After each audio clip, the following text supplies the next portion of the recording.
গাজা শহরের অন্ধকারে কেটে যাচ্ছে আরেকটি রক্তাক্ত রাত। যুদ্ধ যেন থামছেই না। সেই শহরের এক কোণায় বাস করে একজন ইমামের পরিবার, একজন ইমাম, তার স্ত্রী আমিনা, ছেলে মারওয়ান, মেয়ে লাইলা এবং ছোট সন্তান ইউসুফ। এই যুদ্ধ যে কখন বন্ধ হবে আর ভালো লাগছে না। আল্লাহ একদিন সব ঠিক করে দেবেন, আর আমরা শহীদ হলেও তো জান্নাতেই যাব।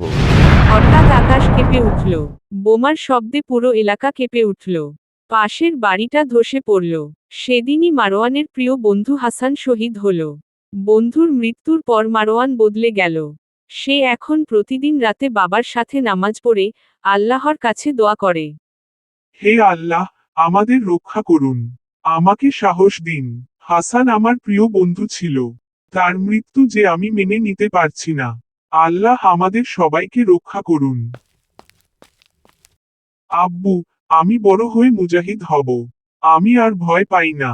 এইভাবে সাহস নিয়ে সবসময় চলবে। আমি মসজিদে যাচ্ছি। রাস্তাঘাটের অবস্থা ভালো না, সাবধানে যাবেন। কি আর করব, নসিবে যা আছে, আল্লাহ যা করবেন ভালোর জন্যই করবেন। তোমরা চিন্তা করো না। এই বলে আবু সালেহ চলে গেলেন। কিন্তু গভীর বোমাবর্ষণে আবু সালেহ শহীদ হন মসজিদেই। তার রক্তাক্ত শরীরটি যখন বাড়ি আনা হয়, তখন ইউসুফ বোঝে না কি হয়েছে। আব্বু, উঠো না কেন? আমার দিকে তাকাও। আব্বু, তুমি আমাদের রেখে চলে যেতে পারো না। এখন আমাদেরকে সাহস দিবে। তুমি না থাকলে আমাদের কি হবে আব্বু? আব্বু, তোমাকে ছাড়া আমরা কিভাবে থাকবো? তুমি ফিরে এসো আল্লাহ, তুমি আব্বুকে জান্নাত দিও। আমিনা এই দৃশ্য মেনে নিতে পারছে না। সে শুধু কান্না করে যাচ্ছে। এখন আমি কি করব? এমন সময় ঘরের বাজারগুলো ফুরিয়ে যাচ্ছে। যা আছে তা আর কিছুদিন পরেই শেষ হয়ে যাবে। এরপর আমি কি করব? আমার সন্তানদের আমি কি খাওয়াবো? আমাদেরকে দেখবে? আল্লাহ একমাত্র ভরসা। শোকের মধ্যে দাঁড়িয়ে গেল একটি কিশোর। এখন সেই পরিবারের আশ্রয়। বাবার মৃত্যুর পর মারওয়ান হয়ে ওঠে পরিবারের ভরসা। মা, আমি মাদ্রাসায় যাচ্ছি। সাবধানে যাস মা, দেশের অবস্থা ভালো না। তুমি চিন্তা করো না মা, আল্লাহ আছেন। মাদ্রাসায় যাওয়ার সময় ড্রোন হামলায় সে আহত হয়। কিন্তু তার ঠোঁটে তখনও ছিল আয়াত, ইন্না লিল্লাহি ওয়া ইন্না ইলাইহি রাজিউন।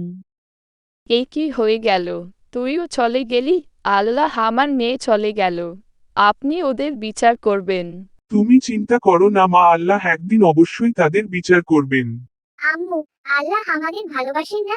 আল্লাহ আমাদের সবচেয়ে বেশি ভালোবাসেন, তাই তিনি আমাদের পরীক্ষা নিচ্ছেন।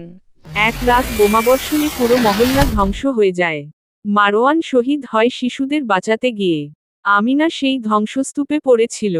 তাদের দেহের ওপর ছায়ার মতো দাঁড়িয়ে ছিল ছোট ইউসুফ। ভাইয়া, কি হলো তোমার? ওঠো ভাইয়া, তুমি আমাকে রেখে যেতে পারো না। এখন কাকে আমি ভাইয়া ডাকবো? মা, তুমি যেতে পারো না মা। মায়ের মতো কি আমাকে এত আদর করবে? তোমরা ছাড়া আমার এই দুনিয়ায় কেউ নেই। এখন আমার কি হবে? কোথায় যাব আমি? ঘরটাও তো ভেঙে গেল। তার চোখে এখনো জল ঝরছে, কিন্তু ঠোঁটে কেবল একটাই কথা। লা ইলাহা ইল্লাল্লাহু মুহাম্মাদুর রাসূলুল্লাহ। সেই ধ্বংসস্তূপে দাঁড়িয়ে ইউসুফ হাত তোলে আকাশের দিকে। হে আল্লাহ, তুমি আমাদের পরিবারকে জান্নাতে একসাথে করো। তুমি ফিলিস্তিনের সব শিশুদের নিরাপদ রাখো। যুদ্ধ থেমে যাক, আমাদের কান্না তুমি শুনো। গাজার ভোরে তখনও আকাশে ধোয়া, কিন্তু সেই শিশুর দোয়া বাতাসে ভেসে বেড়ায়, আল্লাহর কাছে পৌঁছানোর অপেক্ষায়। এই গল্প শুধু একটি পরিবারের নয়, গাজার প্রতিটি পরিবারের গল্প। প্রতিটি শহীদ শিশুর, প্রতিটি বিধ্বস্ত মায়ের, প্রতিটি অবরুদ্ধ পরিবারের গল্প। এই গল্পে আছে ইসলামিক বার্তা, শহীদদের মর্যাদা, দোয়ার শক্তি, কুরআনের আলো, আর জান্নাতের আশ্বাস। হ্যালো ফ্রেন্ডস, এই ভিডিওটি দেখার জন্য ধন্যবাদ। যদি এই ভিডিওটি তোমাদের ভালো লেগে থাকে তাহলে প্লিজ লাইক, সাবস্ক্রাইব, কমেন্টস অবশ্যই করবে এই ভিডিওতে। আর শেয়ার করতে ভুলো না কিন্তু। আরও মজাদার ভিডিও দেখতে নিচে দেওয়া বেল আইকনটি প্রেস করো।